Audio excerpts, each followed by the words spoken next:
Are those just full, or did I put them backwards? I put those backwards. That's bad.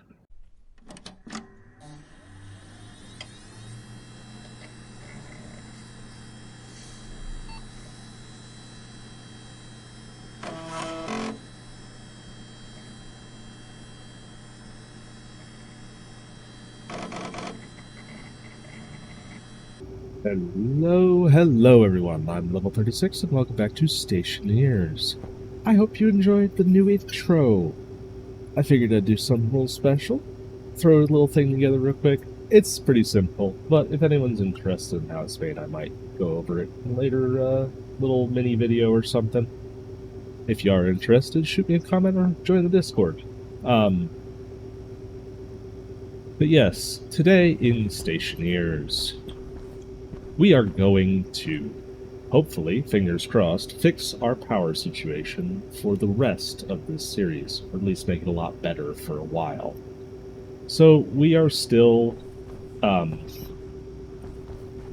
having the occasional blackout, which is less than ideal in a giant space station like this, or I guess not really giant, but adequately sized space station. Some would even say average sized space station. So, the goal of today is to make a couple improvements to our power system, to the script that runs our power LEDs, give us a little bit more information, get us a little bit more power overall, and a little bit more power capacity. So I figured, instead of making you spend an hour watching me print a whole bunch of stuff, I'd spend the last couple of hours printing a whole bunch of stuff. It took a while to get all this together. I've left the auto drills running. I don't think we've really... Yeah, we've gotten a little bit of some resources from that, which is just nice. Passive gain of resources, but I had to do just a bit of mining as well in between. But we have 5 brand new large batteries to replace our current small batteries. We have 5 brand new wind turbines, which I'm excited to install. And we also have a whole bunch of other bits and gubbins to go install and change for running a new power management script that I put together, which should make it a little bit easier to identify what the status of our power network is. So it'll change the color of our power display LEDs depending on whether the generator is running, whether or not we're exceeding the generator's capacity, all that good stuff. It'll also give us an estimated number of minutes until we either are fully charged or fully discharged, depending if it's charging or discharging. And it will show us whether or not, at a glance, we are charging or discharging. So, all of that being said, we have our work cut out for us. So first and foremost, I want to go install the last set of solar panels in my solar array. We have had our solar system out, our solar room out there for a while. Oh, I also added a klaxon to our airlock. It's just part of the default airlock options. And I did some organization. I forgot to mention those things. It's some things have changed in between. Not much, though. I just moved my existing storage shelf over to there and then added a few more so I could not have stuff sitting around the floor all the time. And then I cleared all the seeds out of this. But yeah, I added the klaxon just so we can have that real airlock aesthetic of the sound as the air rushes out. Also, there's a small issue with our airlock, being that the little inline tank that I put in to try and store... Oops, let's close our helmet. Store our air from the airlock so that it could pull from that to recharge the airlock is not large enough, so we'll need to upgrade that tank size. So it can only get up to about 30 kilopascals in here before it has to start drawing from the main reservoir. So, of course, we're starting something, and it's gotta be night. But yeah, just a reminder of our current power setup. We've got these 6 batteries are our station's batteries. We have only one large battery and 5 small batteries. We did some power display calculation using these batch readers, batch writers, all that stuff. I honestly don't even think it's active anymore, because I think we are doing it all from this IC housing now, which is writing the percentage to all of the power LED signs. This is our solid fuel generator. It takes in a good amount of coal and outputs a good amount of power. And then our solar array. So one of the things that I want to be mindful of... did these get... No! Oh, I must... I must have forgotten to close the door, and we had a storm. So they all got ever so slightly damaged, even though they are inside of a room. That is a pain. Dang it. Well, let's put the last few heavy cable coils down, and then we'll go around and waste a ton of duct tape, or I'll probably do that between episodes. Waste a ton of duct tape to fix all of them. Ugh, that's a pain. But yeah, all of these solar panels can, at a maximum amount, produce 500 watts. So in each line, we have 10 solar panels, which means each of these lines produces 5 kilowatts of power.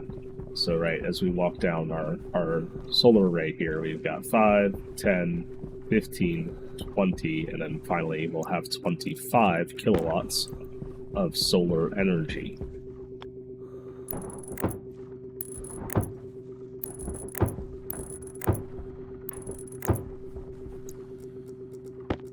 So each of these heavy cable coils does actually have a maximum capacity. So the heavy cable coil max capacity is 100,000 watts, or 100 kilowatts. If we exceed that, cable burns, and then we lose all of our power. And it will probably, knowing me, burn somewhere inconvenient, which is probably why I'm going to add a fuse into our main cable lines shortly. Because if it burns underground, then we have to tear out waste tank caution, flooring and all that good stuff. I'm really upset that these got damaged. But yeah, so now we actually have 25 theoretical kilowatts, maximum efficiency of power from our solar array. Which is great when the sun is up, but the sun doth not always shine. So we need to supplement this power a little bit. Now, we've been doing this traditionally with this solids generator. So we set up a script a few episodes ago that essentially checks our total battery capacity versus the maximum battery capacity, and then it, if that's below a threshold, it'll turn the generator on. And then once it gets back above the threshold, it'll turn the generator off. So this is just to kind of make sure we never run out of power entirely. So let's just go through that. So the generator itself produces 20 kilowatts of power. Our solar array produces 5, 10, 15, 20, 25 kilowatts of power. So we're up to 45 kilowatts of power at maximum production. So if this generator is on and all of those solar panels are at maximum efficiency, which is not common, we will have 45 kilowatts of power running through our main charge line to our batteries. So that's a significant amount of power. We definitely don't want to... We don't want... But it's... what am I trying to say? Jeez. I lost my train of thought there. Sorry about that. 45 kilowatts is fine, though. That is not going to exceed our maximum capacity for this power line. It's just going to, you know, charge the batteries very quickly. The batteries also do not have a max throughput. They can take as much charge or dump as much charge as is required. Now, the issue is to get a little bit of extra passive power, I decided to go make some wind turbines. So wind turbines are neat, because on planets with an atmosphere, like Mars, they will provide passive power, a small-ish amount, but a decent amount nonetheless.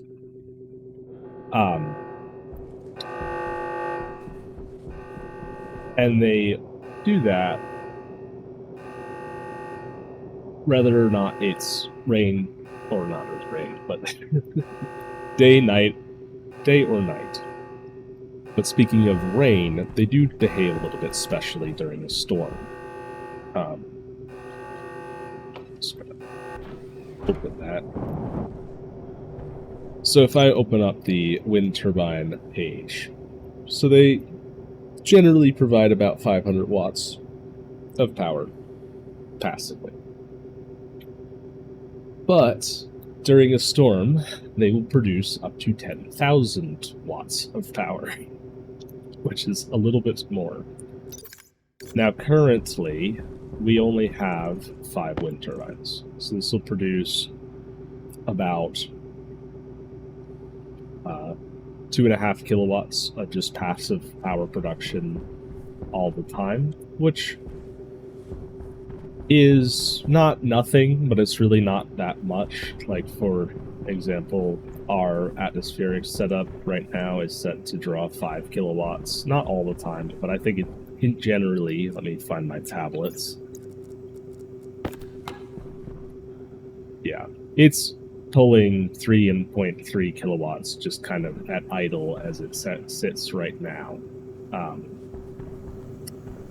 So that's not... These wind turbines aren't even going to necessarily power just our atmospheric setup, but they will provide some amount of passive power. The issue will become if we decide to build a bunch more of them. Because of that 10,000 watts during a storm, that can quickly go up to, say we had 10 of these, that is now 100,000 watts worth of power. Which, yeah, that would be enough to blow that power line. So we need to use either fuses. So there are fuses.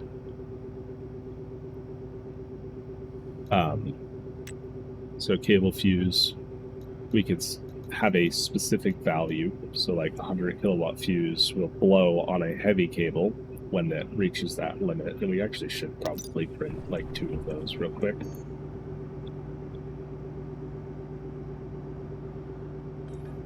Fuses are cheap. Cables are not.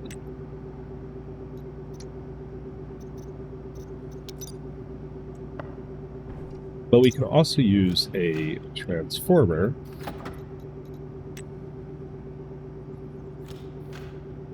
to kind of safely limit the amount of charge. Now, a heavy transformer like this can set its output up to 50,000 watts. So what we are probably going to do is put for every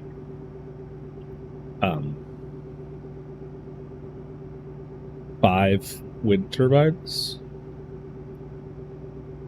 Well, no, maybe not for every 5. Essentially what I'm saying is, for now, with our current setup, this isn't an issue. But we may want to, on our wind turbine leg of power, limit the output if we decide to build more wind turbines. So, for example, with our current power setup, actually one of these would be enough. So this would prevent a load of above 50,000 watts, which, in addition to our existing solar and generator array of 45,000 watts, we would be at around 95 kilowatts total, which would be just enough to not blow our fuse. So let's actually do what I was thinking and build one of those. Order March. I just want one of you for now. These are cable fuses. I think it's just one that we needed, right? Yeah. So now if we build more wind turbines in the future, so we can get some more passive power out of them, because right, when it's not a storm, they only provide 500 watts each. We can do that without having to worry about, when it does storm, having them dump like 250,000 watts into the network, which would be bad.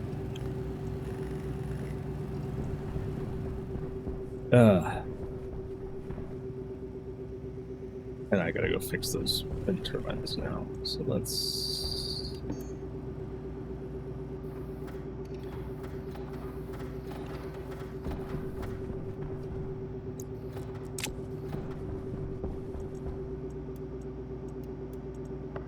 make 2 new duct tape rolls.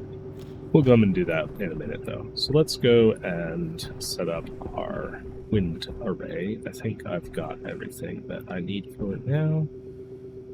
Got a bunch of bits and bobs in my inventory. Probably taking a container out there with me, but let's also... yeah, what we'll do is we'll just dump everything that we need in this container out here so that we can run back and forth to the outside without having to cycle the airlock like 17 times.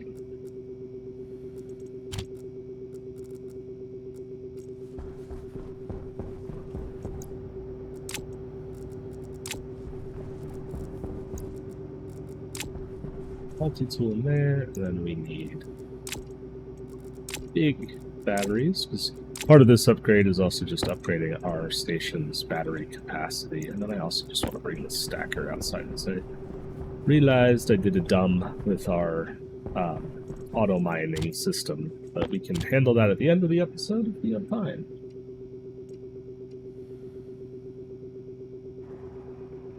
So that should be everything we need for now.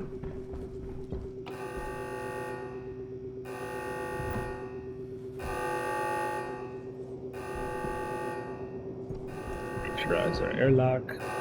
I do love how the amount of sound changes depending on the pressure. It's a very cool little thing.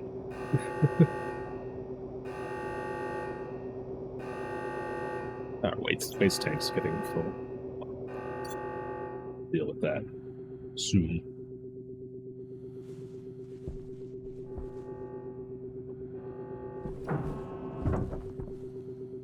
Alright. We're going to do the batteries last, I think. It's back for now. And we just want our wind turbines and our construction materials for said wind turbines. Okay.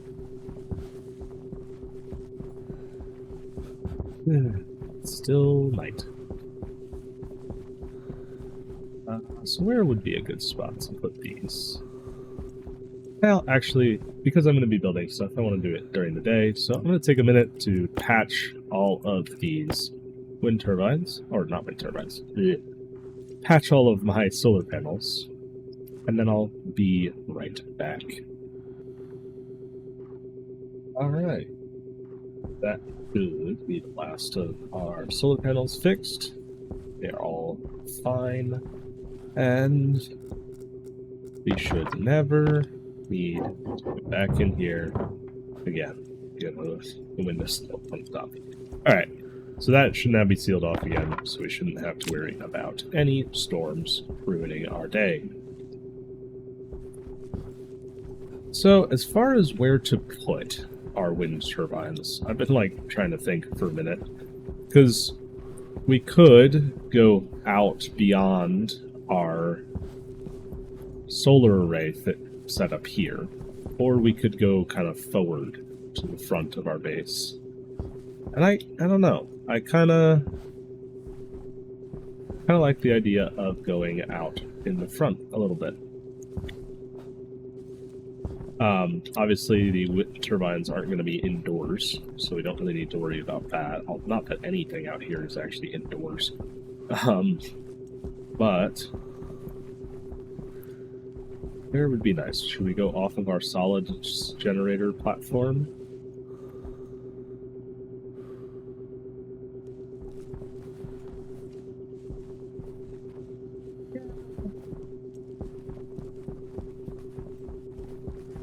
I think that sounds like an idea. I think we'll do our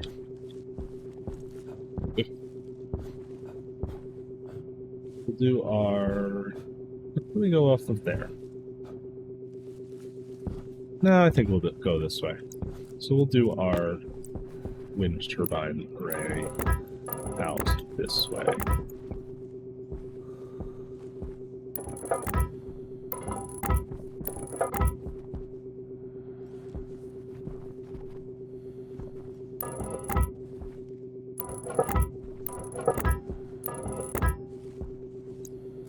A little bit of dirt in the way. Actually,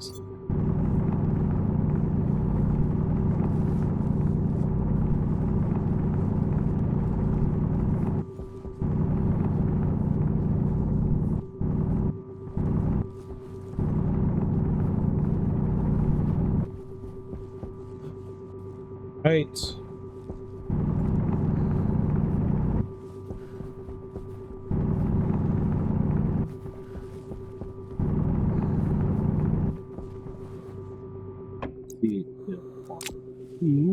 So the wind turbines themselves are 1 block big. So if we like right out here and just do 1, 2. I don't know if there's an efficiency downside to having them next to each other. I've never used them before. So let's just start with a platform like this, and then we'll build a couple and see how it goes. I'm also going to turn on my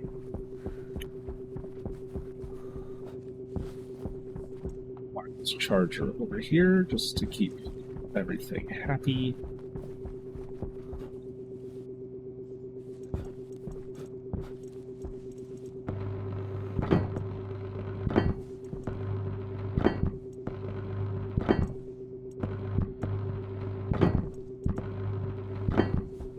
Let's see. Wind turbine. It looks like there's just one version where power and data are on the same line. I don't know that we are going to need the data line for these. I think I said that about my solar panels as well at one point, but I feel a little more confident saying that this time. And then I think we just need the screwdriver, finish construction, and then that is a completed wind turbine.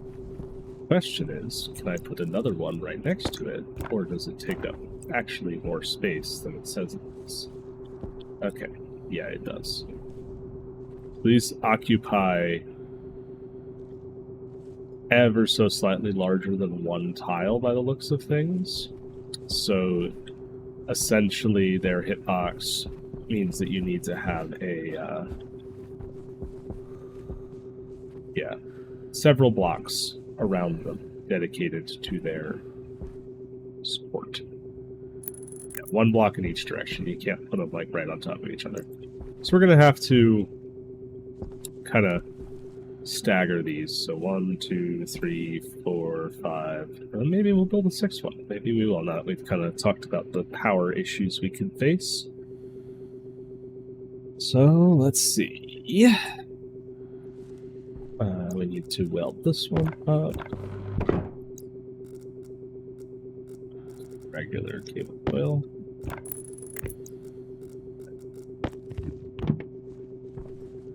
Go. Doesn't give me any numbers. Oh, did I put that one backwards? Whoops.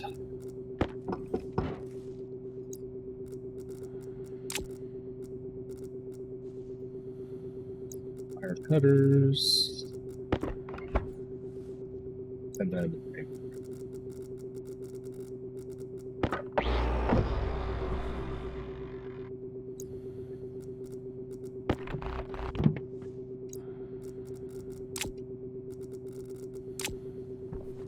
alright, well, let's also just grab my wrench. We're gonna pull those up and then play it.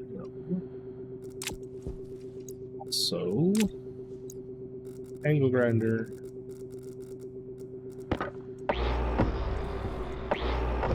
Those.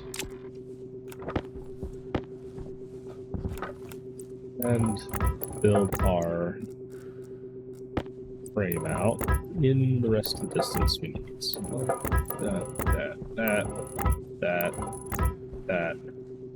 So that's enough room for 6 wind turbines. We don't have 6 currently, so we should be A-okay on base, and we can continue building out that direction. We can have up to 10 on a single line, and we'll have to either add inline transformers or do something else. So yeah, it looks like they don't constantly provide power, because like obviously right now it's speeding up a little bit, but for a second there it was slowed down. So I think it provides an average of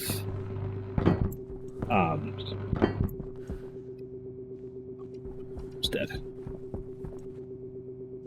Other things do I have that have batteries in them? Swap it. So if they provide an average of 500 watts, that means sometimes a little more, sometimes a little less, but that's still better than absolutely no passive power production at night, which is what we've been dealing with.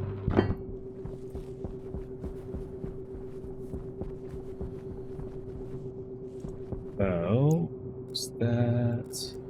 Let's just kind of neaten up the terrain a little bit, because I don't want it to be a go around my base. I am looking forward to the new terrain update. Hunger caution. Quite excited to see how it all looks with the higher poly count terrain and the well, that's dead now too. Oh well. Higher poly count terrain. And what else is new? Because it's been a little bit since we've got an update, so excited. There we go. And we have room for a 6th one. So now we need our welder.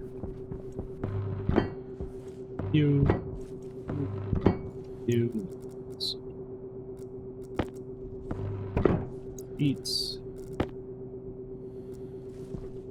And we need our cable coils. And our screwdriver.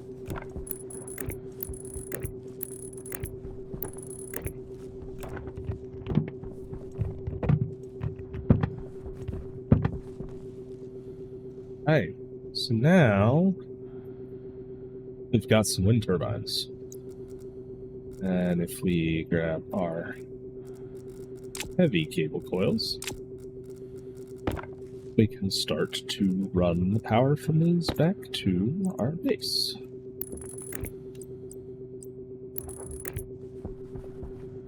Junction box in as often. Those in.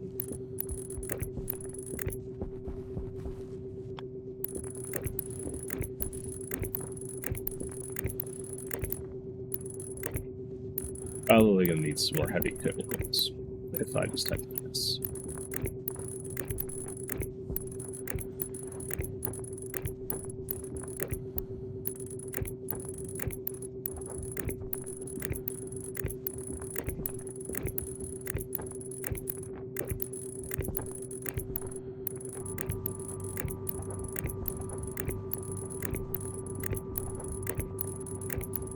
Definitely gonna need some more heavy cables. Just short. Oh well. We will probably get some back as we tear up some of, like, this stuff, because we honestly don't need these things around anymore, and they are contributing to lag a little bit. So we're going to get rid of all of these path units. We do not. And I think it is time, well, maybe not time just yet, but we are going to need to depower the base at a certain point. Oops.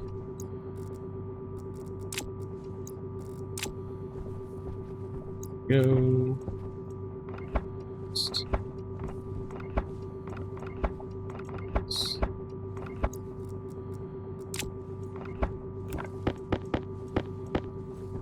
Maybe this will give us enough heavy coil to sustain ourselves with. I forgot to actually look. Heavy batteries, do they require intermediate construction steps before I build the power to the whole base? Station battery large. Yeah, okay. Steel sheets and electronic parts. And then our regular ones required just steel sheets. So we need a whole bunch more electronic parts. Glad I checked, because that would have been upsetting to start that whole process and then not get very far. So let's queue up 1, 2, 3, 4, 5, 6, 7, 8, 9, 10. 10 electric parts. I think we have a couple already. Not exempt entirely from watching me build a few things.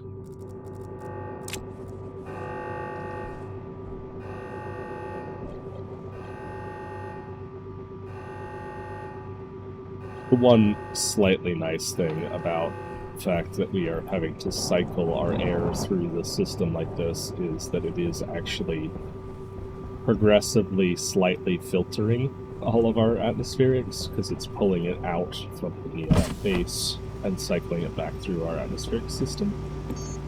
I think I have a couple of electronic components ready. I have 2, so I need 8.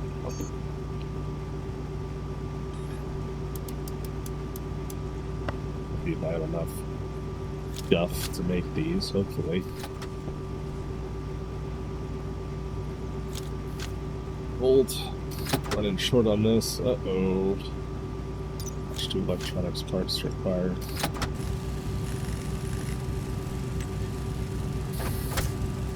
It's gonna be real close. We're almost out of copper too.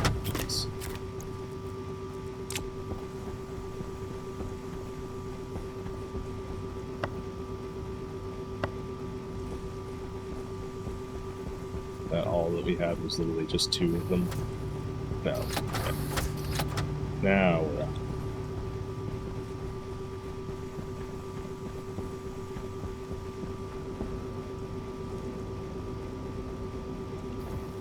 Copper.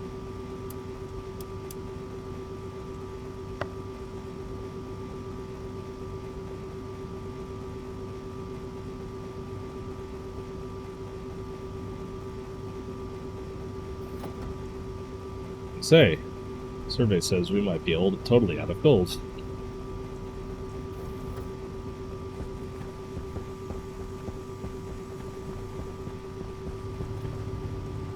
Oh, we had enough.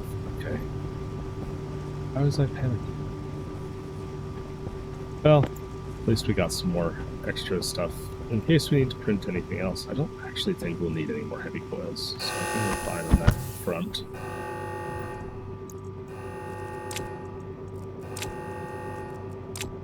Got 47 steel sheets, which would be plenty.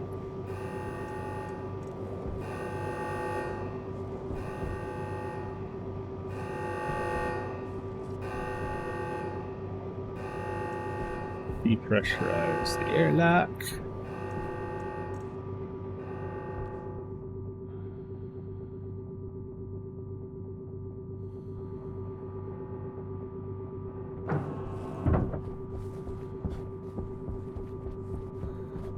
And it really doesn't stay sunny out here for long.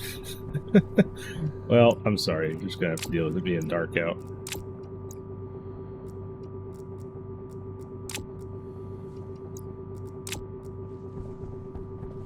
Okay. I think I am confident enough to make a huge mistake and probably depower most of the base for no apparent reason.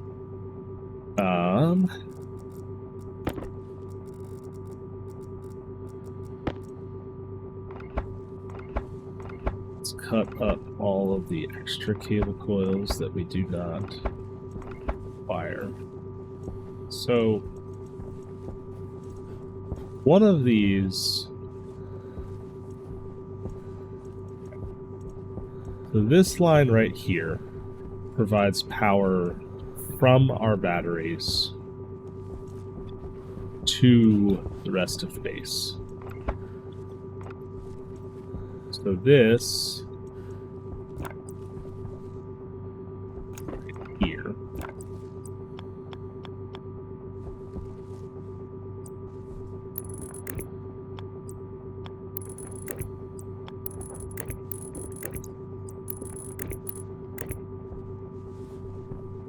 provides power to the logic on this side and our solar array logic and all that good stuff. This is the actual main power line. So if we take our large transformer, that is our input, this side is our output. Let's just put this like right here. Now that, once we connect it to our solar or our wind turbine array,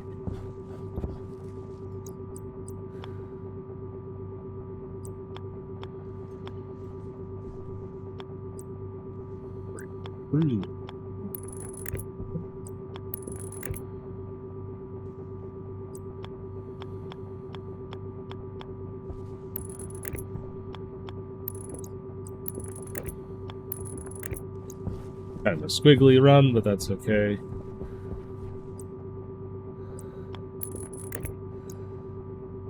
That's our input. This is our output. We turn that on. Let's say we want up to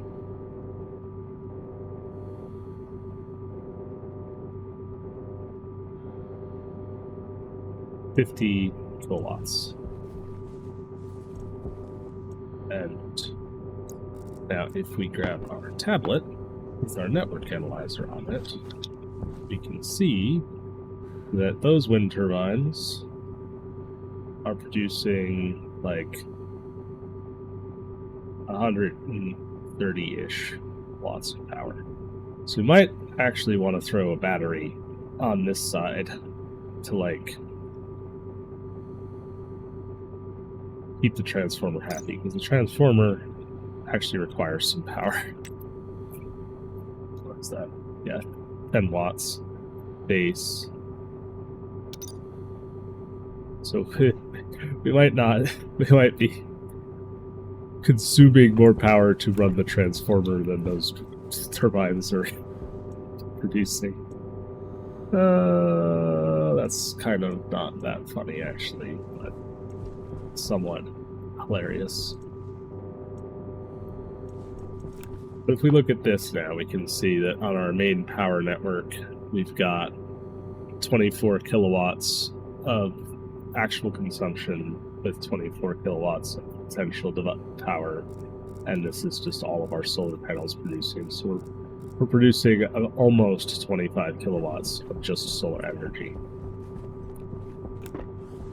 Now if we come over here, the inner circuit here is the output of all of our batteries. The outer circuit is the input. So the input should be fine where they're at. It's the outputs that, like, all of these extra runs off of this that I'd like to get rid of. So as we're going to be now...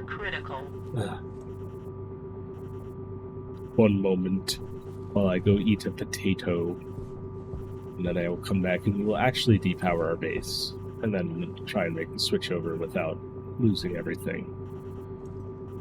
I'll be right back. My apologies about that. Now we can actually cut up our power lines and start the process of refitting our base with better batteries. So let's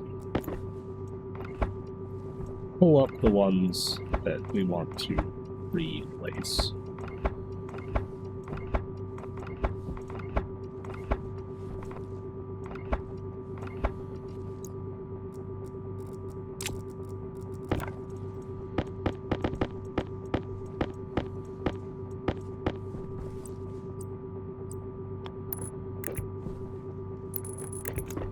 One or two.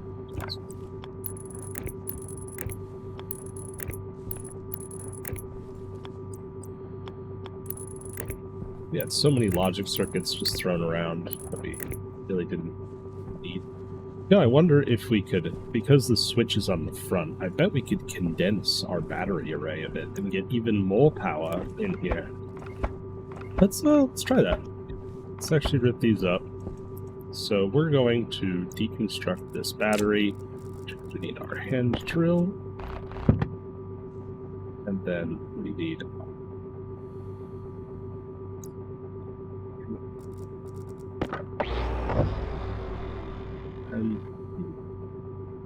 wrench.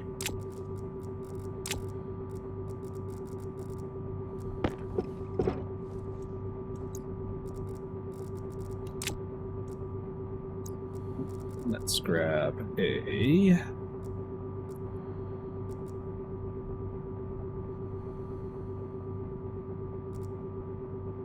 large battery. Those are all in the exact same spots. So let's see if we now go over to our next battery.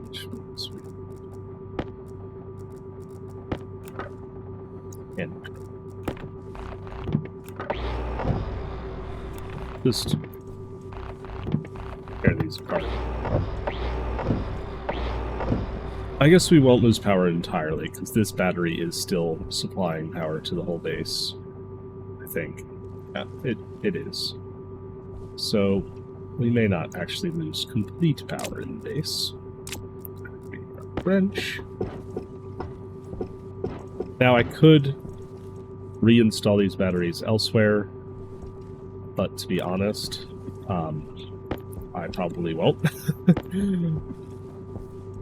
Or if I do, it'll be like for supplementary power elsewhere. So we wanted to see if we could pack some more batteries in here, though. That's one.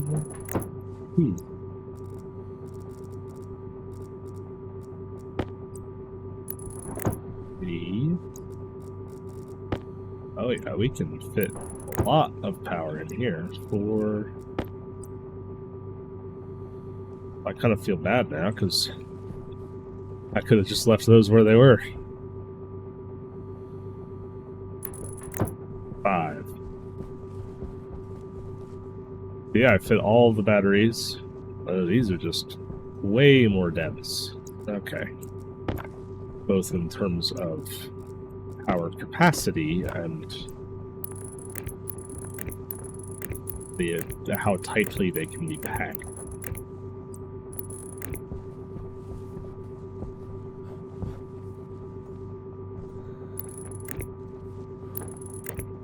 Goes in like that. So now that's all the wiring done. We need to build welding torch and steel sheets.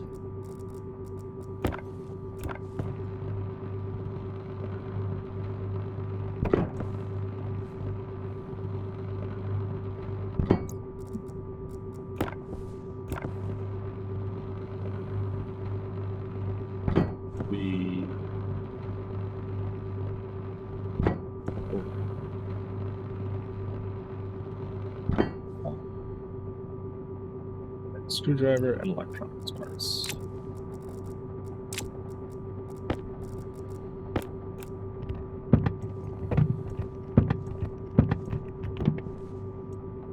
pop all these on.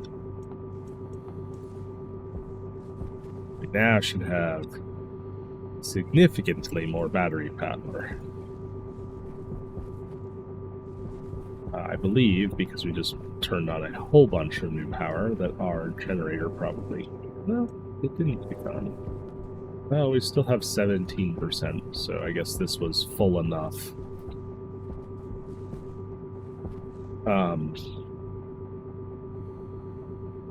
Then we were going to also add in our fuses, so these will prevent...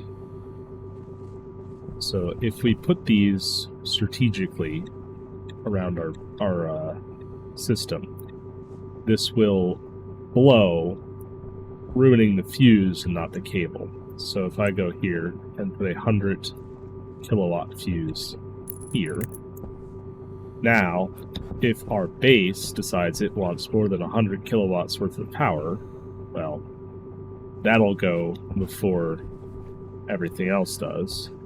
And then on our charging line, which is on this side, put this right. Well, let's actually just do it down here. We put this right about where this is there. We'll put it right here. If that blows, that means that these batteries wanted more than 100 kilowatts. And we're supplied it by everything else downstream. So, now we have more battery, more solar, and, in the distance, some kind of okay-ish wind turbines that may have been more trouble than they were worth, but we'll see. We'll see. We'll give them a chance.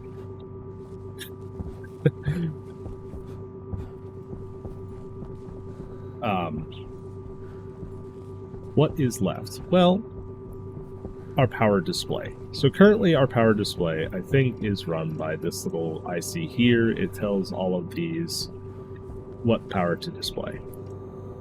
I think that's fine, but I think we can do better than that. So I went and wrote a quite long and a little bit complicated script to manage our power a little bit better. And I'm sure there's more I could add to it, but I kind of ran out of space with what I was doing so far. So I figured it was a good start, and we can build on it from there.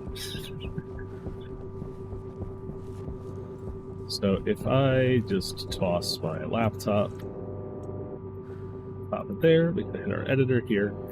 So this is the much more complex power management script. So we can set our generator thresholds here. It still will control the generator like it was before. But now, in addition to getting the battery level, it will get the time to empty. So this is the time that it will take for the number of minutes for the batteries to reach 0 or the batteries to reach 100%. It'll control the generator, and it'll display the value on all of the displays that are connected to the main power line. Getting the battery level is something that we've gone over before. We just take the sum of the maximum capacity of all of the large and small batteries on the network. Then we take the charge, which is the actual charge level of all of the batteries on the network. We add those together, and we store them in our total capacity and current charge values. We divide the current charge by the total capacity to get the power ratio, and we return back to our main script up here. Then we start getting the time to empty. So time to empty is something that runs once per second. So in-game, every tick is 0.5 seconds. So when your program reaches a yield statement, it waits until the next game tick to go to the next step. So we have a little counter system in here. I think if I really wanted to, I could get rid of that to make this a little bit more condensed and just add 2 yield statements, and this would work pretty much the same way. But essentially, we check... oh, that was a note left in there for when I was going to do this over the last 10 seconds. In the last second. So this gets the change of the charge. So we subtract the last charge from the current charge. So there's a variable called LastCharge that is the last. When we finished all of our calculations, we store that. And that is kind of, we can take that, and that's the last cycle versus this cycle. So we say, hey, if it is less than or equal to 0, we are charging. If it's not, we're discharging. If we're charging, we take the absolute value, because it'll be negative in this case. We subtract our total capacity for our current charge from our total capacity. This gives us essentially the distance to our batteries being full, and then we divide our distance by our time. So that is, or by our rate. So our distance by our rate. So the rate is the amount of charge change per second, and then the distance is the amount of charge till we're full.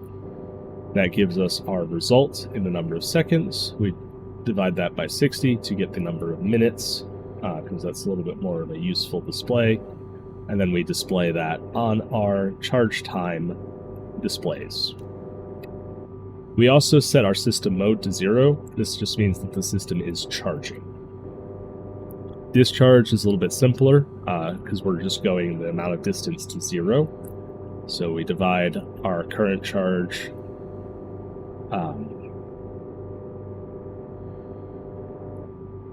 by R1. And R1 is the distance. So, does that work? Did I mess this up?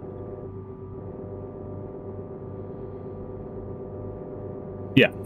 No, that works, because the distance to 0 is the current charge, and then we're dividing it by the rate. So, yeah, that works. Divide the number of seconds by 60 to get the minutes, set the display to the red, saying we're discharging, and the amount of time is displayed there, system mode 1. The system mode 1 means that we are discharging. This is where we store our last charge in the end block, and then we reset our counter, and then jump back to the start. Generator control is essentially the same as it was before, with just a couple extra bits and pieces of monitoring in there. So we, first of all, we store our return address, because we're going to use another branch equal and then return here. So we have to keep our old return address so we can reuse it later. We say, hey, if our power ratio is lower than the low power threshold, we're going to run the generator. Run essentially just turns the generator on, and then if the system status is greater than 1, we just jump back to the return address. If it's 1 or less, we are going to then return the system status of 1, and then jump to the return address. If the power ratio is over the charge threshold, we're going to stop the generator. Stopping the generator just resets the system status back to 0.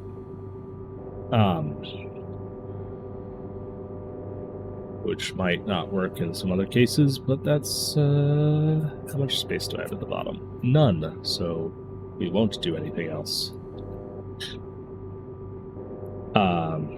Then we do some generator monitoring, so system mode tells us kind of what the overall status of the system is. So I'm seeing some points where I could condense the script a good amount, so that's something to keep in mind for later, but if I do want to add additional functionality, I can probably shrink this a pretty good amount. But we check the import count of the generator. If it is 0, we're going to return a system status of 2, which essentially just means the generator is empty. That's a problem. If we have the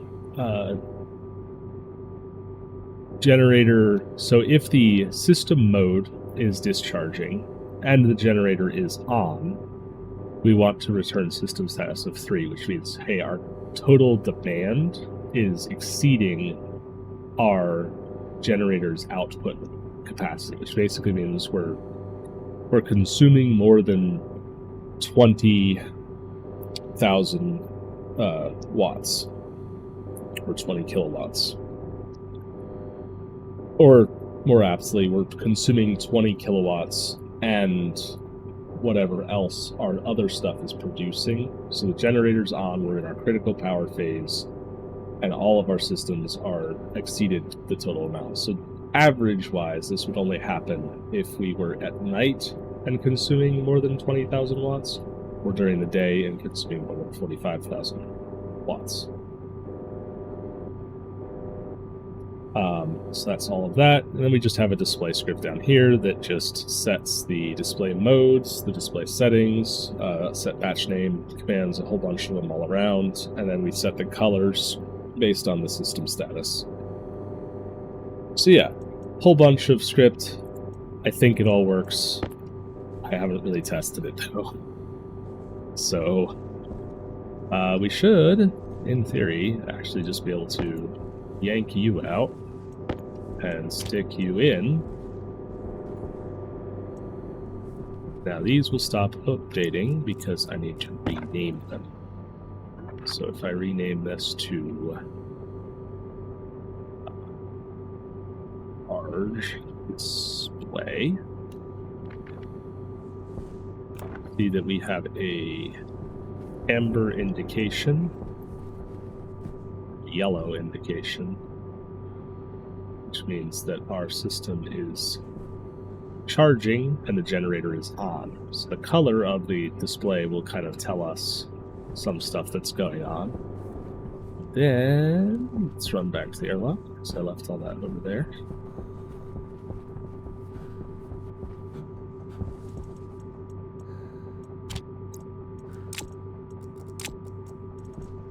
Consoles. I don't think I actually need the rest of that stuff. We stick another console, just a small display here. Wire that in.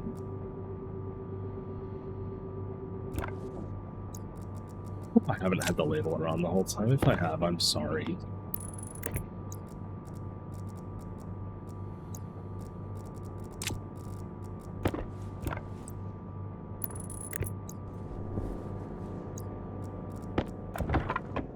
I've had a bunch of annoying noises on for the last little bit. Oh, I'm so sorry.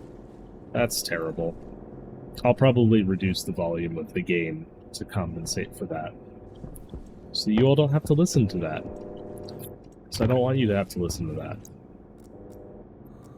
Just because I'm big dumb. Let me actually look at my laptop again, because I forgot what the name of the other thing is, now that I got a little bit frazzled. Charge time. That's what I need to name it. So if I take my labeler and label this to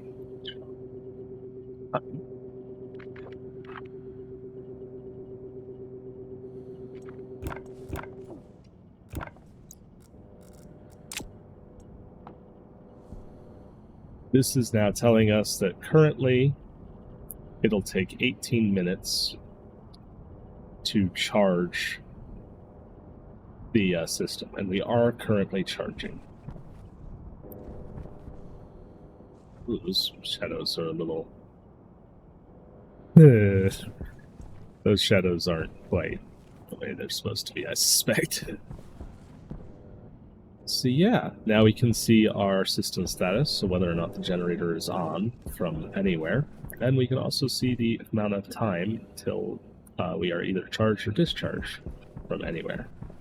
Proven by the fact that if we go over here and we kind of do a similar thing, so we have our snips. We're going to make room for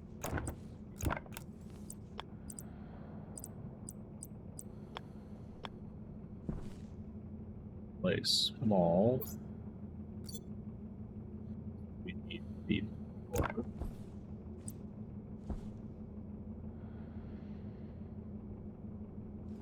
In a space where it can't go, so never mind. We're just going to there, then we will display small orientations is there. If I put it upside down, does it display upside down or does it just be set? Well, that's fine. We'll just do this then.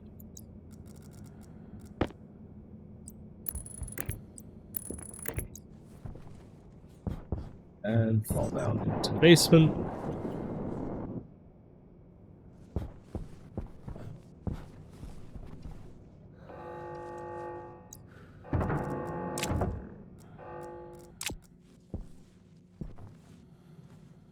Rise the airlock real quick. Oh, jeez, it's still taking an hour.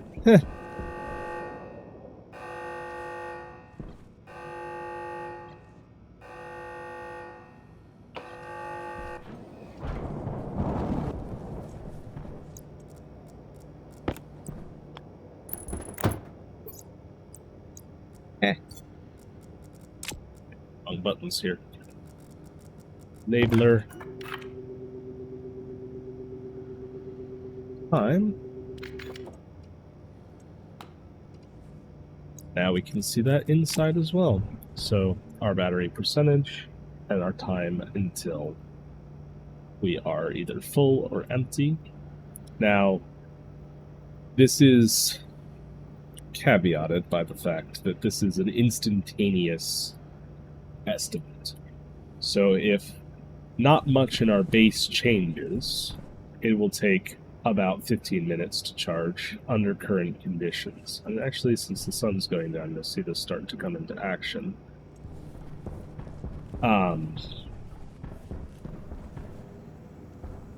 Like, for instance, a lot of the stuff in our atmospherics is probably running right now because we were just running the airlock. So this is the charge time, assuming nothing else changes. Our demand doesn't change and our supply doesn't change. As the demand and the supply changes, the charge time will change depending on that. I could have maybe done a average over the last 10 charge times to smooth it a little bit, but that introduced its own complexities, and this already was a pretty long process to write the script, so I didn't really want to. But yes, so our current power LED. Oh, that's not showing. That's because it's still labeled power LED. We need charge display. There we go. So now we can see that the batteries are over 50%. It's like, that's not changing. That's weird. Didn't have the right name. Batteries are over 50%. The generator's off because the display is green. And we should be charged in about 13 minutes with everything the way that it is right now. Let's run outside to verify that all of that is actually true.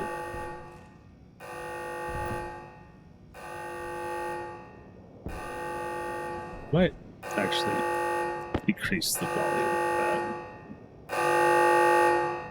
Not increase, decrease. That's still rather loud.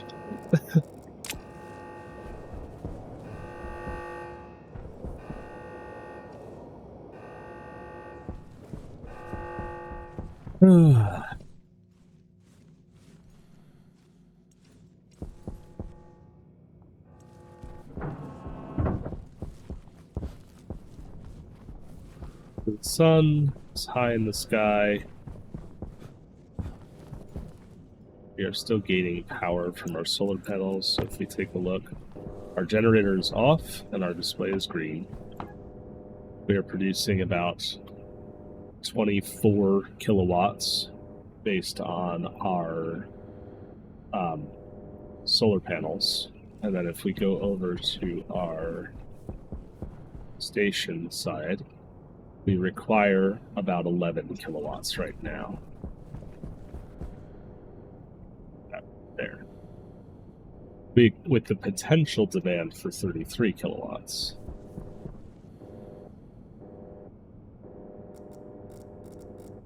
It's the transformer large. So 430 watts sometimes. So now you can see our display has gone red. This means, hey, our batteries are discharging now, and they're going to last about 40 minutes with current demand, or 38 minutes, 37 minutes. So as the amount of input into our network decreases, so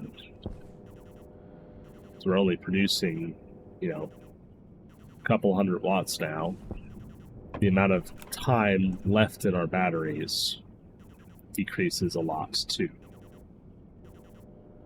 So right now we only have 25 minutes of battery power at 60% charge. And then if we turn some big power wasters off, that will hopefully change that.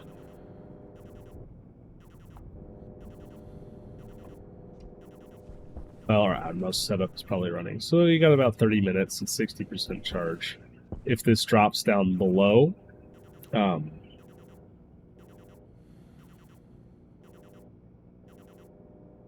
10%, which is where I have the threshold set currently, that will kick the generator on, and, well, it should kick the generator on. I don't know if it will, because our generator, well, we know the generator is not empty, because this isn't red. But, if I just said, hey, manually, well, okay. It's going to disagree with me and turn the generator back off, because we're still above 50%. So the generator can't run above 50. But, yeah. It looks like we're bidding about 1 kilowatt of power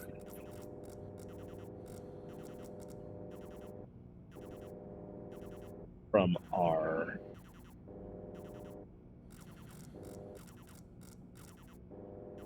wind turbines sometimes.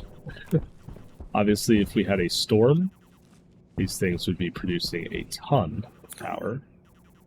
But just kind of sitting here, they seem to be doing a little bit.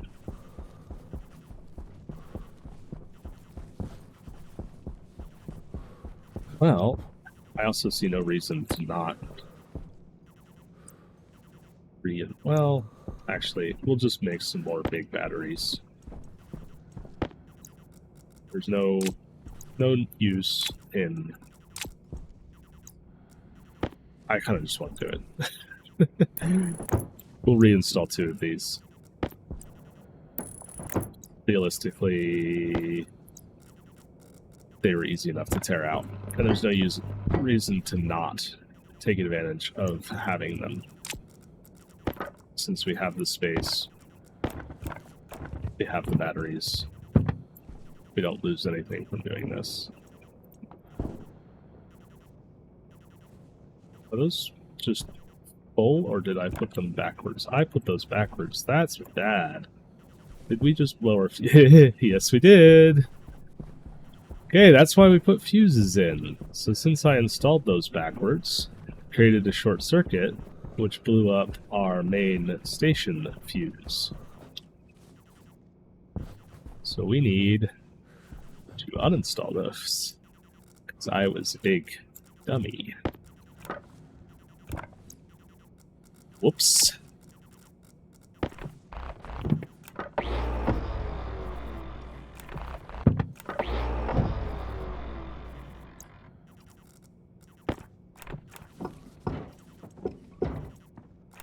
I did not check the orientation that I was building those in.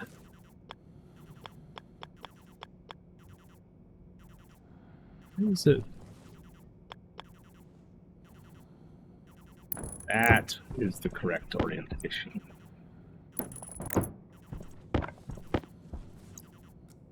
Ay. Glad I put the fuse in.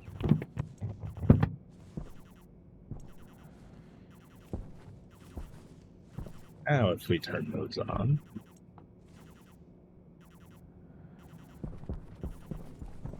we should have enough power in our APCs to run the airlock. At least once.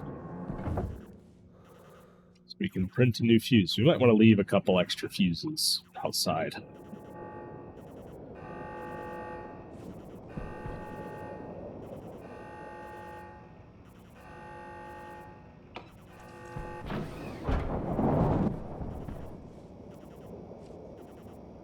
Although all this is off, which means that battery's dead.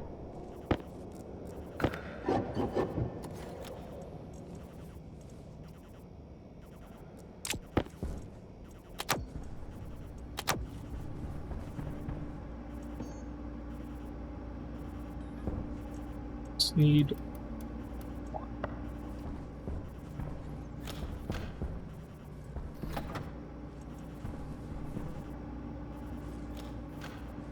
quickly, we're racing the clock. I just need a fuse and then our station will be saved. Honestly, anything will be fine. I could just put a cable out there, but...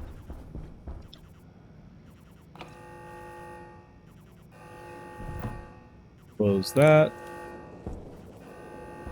And reinstall our 100 kilowatt fuse, and then our station will be fine. But yeah, very glad I had the forethought to put a fuse in there and didn't just short out the cable somewhere very inconvenient to take it apart, like underground somewhere where we have many underground cables that are inaccessible, which is a lot less than ideal.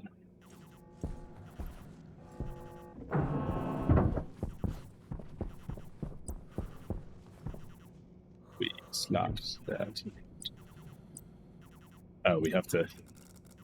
cable is actually burnt. We have to place the cable first.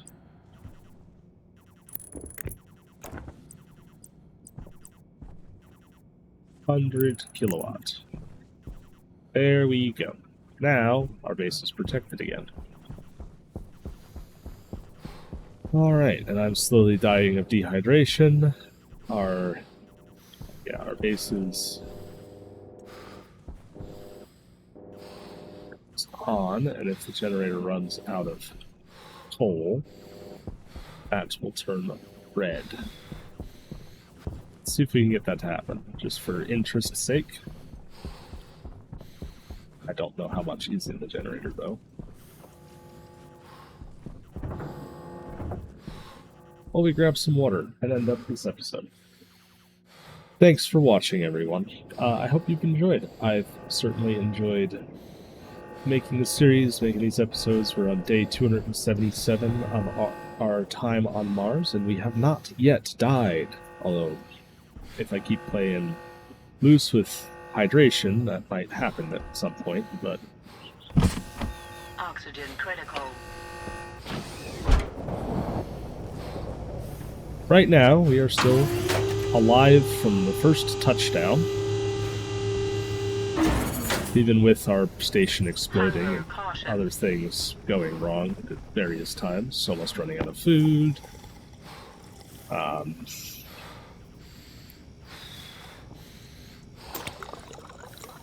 sending a container into our face, cracking our suit when we were working on our solar array. There's been a few things that have tried to kill us, but nothing has succeeded so far.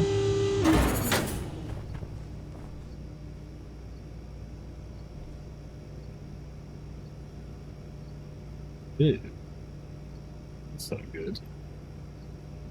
So we are currently discharging more than our generator can supply, which is probably because of our atmospheric setup being all running right now, because this is probably consuming some absurd amount of, like, 4 kilowatts. Yeah, with that consuming 4 kilowatts, a bunch of stuff charging. I can imagine our station is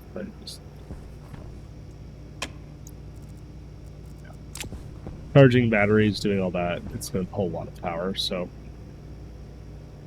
good to be wary of.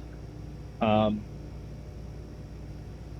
yeah, thank you all for watching. I do hope you've enjoyed. I'm certainly looking forward to continuing this. 278 days now. And, ooh, that's not on. Alright, well, we might have some other problems. Maybe I didn't catch all the shorts. Oops. Wow, anyway.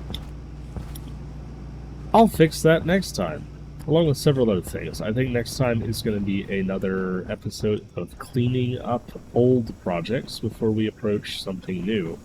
So I think next episode is going to be fixing whatever's going on with the power over there. Fixing the small error I made with my deep drills and the centrifuge, which should only take a moment.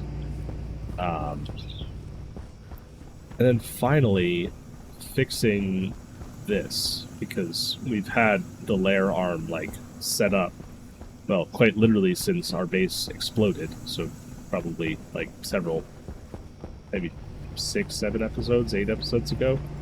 And yes, granted, we've had bigger things, bigger fish to fry, but I think it's time to actually finish the code that is going to auto-change our filters, because I'm sure some of them are getting quite low. Yeah, like our nitrogen filter is just completely shot right now, which isn't good. Anyway, I'll fix that next time, and also fix the code next time. I think that's what we're going to get working.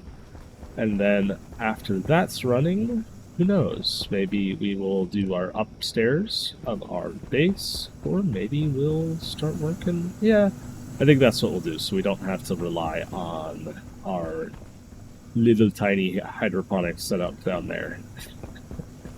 We'll build ourselves a better hydroponics room and some cooking equipment, and maybe make something other than a baked potato. Although I kind of want to go a full year with just eating baked potatoes, but I don't know if we're going to get there.